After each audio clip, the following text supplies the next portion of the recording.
우리에게 주시는 하나님의 말씀은 욥기 25장의 말씀입니다. 욥기 25장 1절로 6절까지의 말씀을 한 절씩 교독하고 마지막 구절은 같이 보도록 하겠습니다. 제가 먼저 봅니다. 수아 사람 빌닷이 대답하여 이르되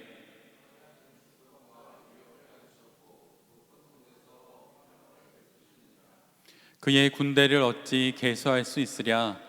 그가 비추는 광명을 받지 않은 자가 누구냐?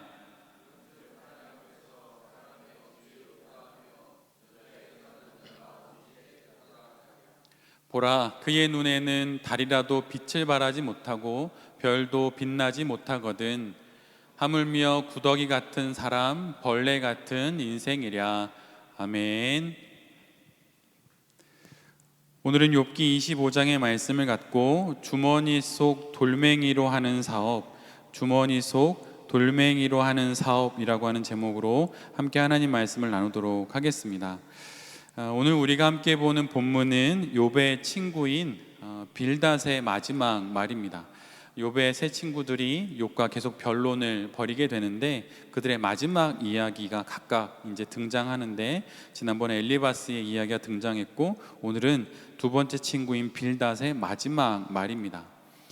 계속되는 자신들의 주장에 욥이 좀처럼 수긍하지 않습니다. 욥의 이야기를 아신다면 그 욥과 친구들 사이에 주고받는 그 내용과 또 분위기를 잘 아실 텐데, 계속되는 친구들의 주장, 너가 무엇인가 잘못해서 그렇다고, 너가 무엇인가 알지 못하는 죄를 하나님께 지어서 너가 이렇게 고통을 받는 거라고 이야기를 하지만 욥이 결코 수긍하지 않습니다. 그러자 빌닷은 자신의 최후의 수단을 사용하게 되죠. 마치 물고기를 잡기 위해 더 촘촘한 그물코를 가진 그런 그물을 사용하듯, 그리고 그렇게 촘촘한 그물코를 가진 더 큰 그물을 던지듯 빌닷은 욥을 향해서 꼼짝할 수 없는 말의 그물을 던집니다. 그것은 무엇이냐면 모든 인간이라면 해당이 되는 인간의 보편적인 죄의 문제를 언급하는 것이었어요. 보편적이라고 하는 것은 그 주장과 그 말에 해당되지 않는 사람이 없다는 이야기입니다. 특별한 케이스로 너의 경우에 대한 설명들을 막 해도 욥이 수긍하지 않자 이제는 그물코를 촘촘하게 해서 아주 큰 그물을 욥에게 던지면서 보편적인 사실을 이야기하므로 이 말에 걸리지 않을 사람이 없음을 그렇게 이야기하면서 욥에게 그런 말의 그물을 던진 거예요. 그의 말은 이런 것입니다. 천사들도 그 앞에서 정결하다 말할 수 없는 존재가 있다. 그는 바로 하나님이다. 하늘에 떠 있는 해와 달과 별도 완전하다고 말할 수 없는 곳이 있다. 그곳이 바로 하나님 앞이다. 천사도 하늘에 떠 있는 달과 별도 완전하다고 정결하다고 말할 수 없는 곳이 하나님 앞이라고 한다면, 한낱 한 줌의 진흙으로 빚어진 피조물에 지나지 않은 인간이 어찌 하나님 앞에서 죄 없다고 말할 수 있겠느냐라고 빌닷이 주장을 하는 것입니다. 만약 오늘 이 자리에 빌닷이 와서 그러한 말의 그물을 우리를 향해서 던진다면 여기 있는 우리 모두, 저를 포함한 그 어느 누구도 그 말의 그물에서 빠져나갈 수 없을 것입니다. 그런데 지금 빌닷은 마지막으로 그런 말의 그물을 욥에게 던지는 거예요. 그리고 그 그물로 욥을 잡은 다음에 이렇게 이야기합니다. 하나님 앞에서의 인간의 이런 인생을 벌레와 같은 하찮은 인생이라고 말해야 하지 않겠느냐라고 이야기를 해요. 메시지를 보면 메시지에서는 별 볼 일 없는 사람이라고 말해야 하지 않겠느냐라고 빌닷이 그물에 잡힌 욥을 향해서 그렇게 되묻게 됩니다. 그러면서 자신이 진짜 하고 싶은 말을 이제 하게 되죠. 그런 인생살이 중에 극심한 고난을 만난 그 욥이 여전히 죄가 없다고 말하는 건 그러니 어이없는 일 아니겠느냐라고 말하면서 욥을 몰아세우는 것입니다. 여러분은 빌닷의 이 이야기를 들으면 어떠십니까? 천사도 하늘에 떠 있는 달과 별들도 정결할 수 없고 완전할 수 없는 하나님 앞에 너도 완전하다고 말할 수 없지 않겠느냐? 정결하지 못한 너가 죄가 없다고 말해선 안 되지 않겠느냐라고 말하는 빌닷의 주장이 어떻게 들리십니까? 어찌 피조물이 하나님 앞에서 저는 정결합니다라고 말할 수 있는가? 이런 이야기를 하는 것이죠. 그런데 빌닷의 이 이야기를 자세히 들여다보면 이 말씀은 로마서 3장 10절로 12절에 기록된 사도 바울의 주장과 그 맥을 같이 하고 있어요. 그 말씀은 이런 말씀입니다. 기록된 바 의인은 없나니 하나도 없으며 깨닫는 자도 없고 하나님을 찾는 자도 없고 다 치우쳐 함께 무익하게 되고 선을 행하는 자는 없나니 하나도 없도다. 빌닷은 유한한 인간의 그 존재 자체가 무한하신 신이신 하나님 앞에서 죄인일 수밖에 없다는 그 큰 그물, 어느 누구도 빠져나갈 수 없는 그 그물을 던져서 욥의 항복을 받아내려고 하는 것입니다. 그런데 빌닷의 이 주장에는 그가 간과하고 있는 한 가지가 있어요. 그의 말처럼, 사도 바울의 말처럼 선하신 하나님 앞에 의인은 없고 하나도 없지요. 그러나 성경이 말하는 것은 하나님 앞에서 모든 인간이 무능력하다는 것을 말하는 것이지 모든 인간이 무가치하기에 죄인이라고 말하는 것은 아니라는 것입니다. 전능하신 하나님 그분 앞에 저 반짝이는 달의 능력도, 저 환한 별의 능력도, 저 모든 능력을 가진 것 같은 그 천사의 능력도 무능력에 지나지 않다고 하는 것을 말하는 것이지 별과 달이 무가치하다고 말하는 것은 아니라고 하는 거예요. 의를 만들어내고 선을 만들어낼 능력이 인간에게 없다는 것이지 그러기에 무능력하니 무가치하다고 말하는 것은 아닙니다. 능력이 없기에 가치가 없는 것이 아니에요. 하나님께는 모든 생명이 소중한 것입니다.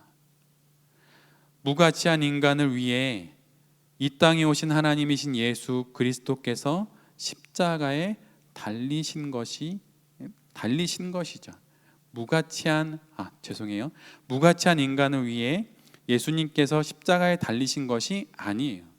자신을 구원할 수 없는 무능력한 인간, 스스로를 구원해낼 수 있는 능력이 없는 인간을 위해 예수님께서 십자가에 달리신 거예요.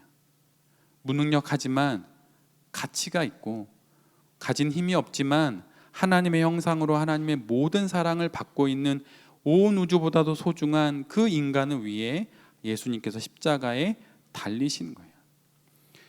인간의 가치는 신이신 그분이 당신의 목숨과 바꾸실 정도의 가치가 있는 존재입니다. 그런데 지금 빌닷은 자신의 주장이 욥에게 의해서 받아들여지지 않자 여기에까지 이르러서 욥의 항복을 받아내려고 하는 거예요. 욥을 절대잡 깊은 계곡에 집어넣어서 그를 빠져나오지 못하게 하고 있는 것입니다. 너는 무가치하다고, 하나님 앞에서 무가치한 존재라고, 그러니 죄인이라고 말해야 한다고 그렇게 말하는 거예요. 고난을 겪는 성도님들을 가끔 만나게 되면 그분들이 고난 앞에서 갖는 생각이 거의 이와 유사합니다. 하나님으로부터 버림받아서 내가 하나님 앞에 무가치한 존재가 되어서 이렇게 고난을 겪고 있는 것 같다고 말이죠. 근데 그런 것이 아니에요. 신앙생활을 하면서 우리 모두가 경계해야 하는 건 사업의 형편이 어떠하든 인생의 그 내용이 어떠하든 우리의 자신을 향해서 자신을 비하하거나 자신을 깎아내려서는 결코 안 됩니다. 하나님 앞에서 우리는 참으로 소중한 존재들이에요. 사업이 잘 되든 사업이 잘 못되든 내가 형통하든 형통하지 않든 그것에 상관없이 우리 모두는 하나님 앞에 소중한 존재입니다. 근데 세상은 사업일 잘 못하고 일에 능력이 없고 그러면 무가치한 존재로 여기게 되죠. 근데 성경은 그렇게 말하고 있지 않아요. 근데 성경 속에 이렇게 무가치한 존재를 일컫는 말 중에 하나가 골리앗이 다윗을 향해서 말했던 그런 말이에요. 골리앗이 맨몸으로 자신을 향해 나오는 다윗을 보고 자신을 개로 여기며 계모는 막대기로 자신과 싸우려 하냐고 비아냥을 거립니다. 블레셋 최고의 장수가 보기에 아무런 장비도 없이 무기도 없이 나오는 다윗은 분명 하찮은 존재고 말 그대로 계모는 막대기 정도로 보였을 거예요. 골리앗 자신이 이끄는 부하 중에도 이런 모습으로 자신에게 나오는 군사는 아무도 없었을 것입니다. 그런데 우리가 이 세상을 살아가면서 사업을 하면서 마치 나를 계모는 막대기처럼 취급하는 상황과 또 그러한 형편들을 만날 수 있겠죠. 근데 그럴 때 그것은 골리앗이 다윗을 향해 말했던 비하와 조롱의 말이라는 것을 알고 그것으로 자신을 칭해서는 결코 안 되는 것입니다. 또한 이것의 반대 지점에 있는 것은 다윗과 골리앗의 이야기 중에서 다윗이 사울이 입으라고 했던 그 사울의 갑옷 같은 것이 우리의 사업 현장에선 우리가 과잉된 모습으로 나타날 수 있어요. 여러분 한번 생각해 보십시오. 엘라 골짜기에서 골리앗과 다윗이 싸움을 해야 하는데 사울이 권해주는 그 갑옷은 어떠한 갑옷일까요? 아마 이스라엘에서 가장 최고의 갑옷이었을 것입니다. 싸움을 하려면 그 정도의 갑옷은 입어야 하고 최고급 사양, 최고급의 갑옷은 입어야 전쟁에 나가서 싸울 수 있다고 그렇게 말했겠지요.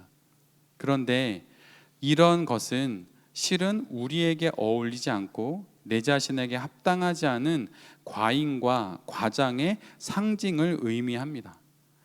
사업의 현장에서 이런 과잉과 과장을 만날 때가 있어요. 이 정도는 있어야 하고 저 정도는 되어야 사업을 할 수 있다는 이야기를 들을 수 있습니다. 그러나 그럴 때 그것이 혹 과장과 과잉은 아닌지 돌아보아야 할 필요가 있어요. 좋아 보이지만 아닐 수 있습니다. 아직 잡지 못한 기회처럼 보이지만 또한 성공의 문을 여는 열쇠처럼 보이지만 아닐 수가 있어요. 톨스토이가 쓴 인생 독본에 보면 이런 문장이 나와요. 두꺼운 옷은 육체의 활동을 방해한다. 그리고 부는 영혼의 활동을 방해한다. 지금 내게 없어 부족하다고 느끼는 것, 그래서 지금 그것을 갖추어야 한다고 생각하는 것이 어쩌면 두꺼운 옷을 입으려고 하는 것일 수도 있어요. 더 큰 어려움에 빠질 수 있는 줄도 모른 채 그것을 자꾸 취하려고 하는 것이죠. 다윗이 사울의 옷을 입고 그 사울의 갑옷을 입고 그 갑옷의 능력을 빌어서 싸움을 하려고 했다면 그는 실패하고 말았을 것입니다. 그런데 사업 현장에서 우리 역시 이런 과잉과 과장을 만날 수 있는데 그건 역시 피해야 한다고 하는 거예요.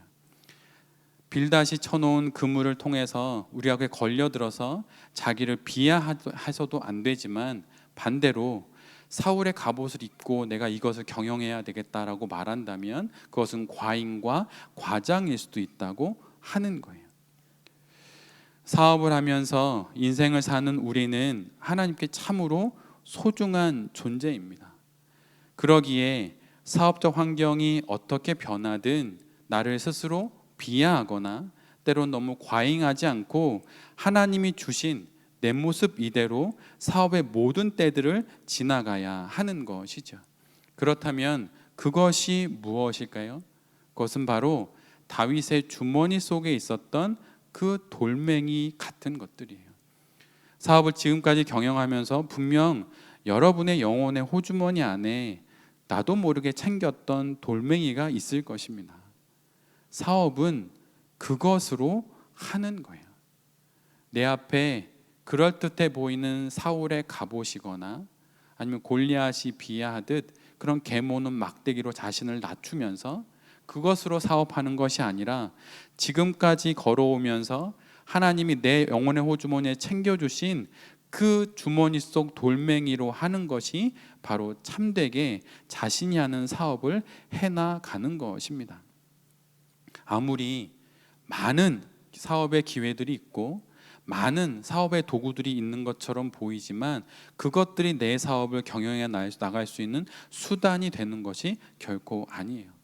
넘쳐나는 수많은 도구와 수단들 중에서 내게 가장 유용하고 내가 활용했을 때 가장 크게 내 역량을 개발하고 드러낼 만한 그것을 갖고 사업을 해 나아가는 것이죠. 아무리 많은 정보가 있고 아무리 많은 수단이 있어도 내가 그것을 해석하고 활용할 줄 모른다면 그것은 내게 아무런 의미가 없는 것입니다. 우리가 잘 알다시피 다윗과 골리앗의 그 말도 안 되는 싸움에서 누가 이기나요? 다윗이 이깁니다. 근데 다윗이 무엇으로 이기나요? 그의 평생을 통해서 그의 자신의 주머니 속에 챙겨두었던 그 돌멩이를 통해서 결국 승리를 거두는 것이에요.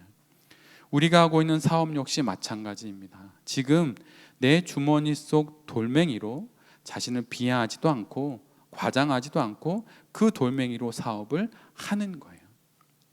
여러분이 혹시 그걸 아시는지 모르겠는데 큰 교회에 계신 부목사님들을 보면 다 그런 건 아닌데 목사님들 중에 그 교회 담임 목사님하고 점점 비슷해지는 목사님들이 있어요. 설교하는 스타일, 행동 이런 거 다 비슷해집니다. 물론 배울 게 있으니 잘 배워야 하겠죠. 그런데 실은 진짜 좋은 목회는 자신의 색깔로 자신의 존재로 감당하는 거예요. 이건 제가 예전에 어느 목사님의 설교에서 들었던 건데 목회란 아직 이 세상에 드러나지 않은 나라는 존재를 통해 드러내시려고 하는 하나님의 이름을 나의 이름으로 드러내는 거라고 하는 거예요. 그러니까 저라면 안신권 목사가 하는 목회는 이 세상에 지금껏 하나님이 드러내시지 못했던 그 목회를 저의 이름을 통해 하나님이 드러내시는 거죠. 근데 제가 대형 교회를 바라보면서 저 목사님처럼 흉내를 내거나 그런다면 그것은 안 되는 거죠. 지금껏 저의 목회 여정에 제 영혼의 주머니에 넣어주신 돌멩이가 하나 아니 너무 작게 한두 개 있을 수 있죠. 그럼 그걸로 하는 거예요. 사업도 마찬가지입니다. 여러분의 영혼의 주머니에 돌멩이가 있는 걸 수시로 잘 확인하시나요? 아니면 나랑 같이 출발했는데 너무 멋져 보이는 사울의 갑옷 같은 모습으로 사업하는 사람들의 그 갑옷을 바라보시나요? 아니면 이제 난 틀렸다라고 말하며 골리앗의 이야기를 귀담아 듣고 나는 계모는 막대기다라고 말하며 그렇게 주저앉고 계시나요? 이 땅에 보내진 모든 생명에겐 하나님께서 분명 영혼의 주머니에 당신이 챙겨주신 돌멩이가 있습니다. 그것을 한번 잘 확인해 보세요. 내가 그것으로 사업하지 않고 다른 것으로 사업하려고 했던 것은 아닌지, 그러면서 싸움에 나가면 매번 지고 아니면 나가기에도 겁나서 뒤로 물러나고 그런 것은 아닌지. 그러면 어떻게 우리의 영혼 주머니 속에 있는 돌멩이를 확인할 수 있을까요? 그거는 사실은 하나님 앞에 나아가면 하나님이 자꾸 보여주세요. 내가 아닌 것처럼 막 과장하면 너 그거 네 거 아니다. 그 갑옷 벗어라. 이렇게 말씀하시고 하나님 저 너무 겁나요. 그러면 야 너 계모는 막대기 아니야. 너 이 물매에 던져서 너 골리앗 쓰러뜨릴 너 장군이다. 이렇게 말씀하시는 겁니다. 그 영혼 주머니 속에 있는 돌멩이를 날마다 잘 확인하시고 또 수요 직장인 예배 때 확인하시면서 그 돌멩이로 사업을 잘 해나가시는 여기 계신 모든 대표님들 되시기를 간절히 빕니다. 하나님 앞에서 하나님이 나의 영혼의 주머니 속에 챙겨주신 돌멩이로 다시 힘을 내서 사업을 해나가셔서 우리의 사업을 통해 돈이 만몬이 신이 되어버린 이 세상 속에서 돈이 하나님의 은혜의 통로요 하나님의 이 땅을 향한 당신 뜻의 도구라고 하는 것을 보여주시는 여기 계신 모든 대표님들과 또 제 자신이 될 수 있기를 간절히 기도드립니다. 아멘.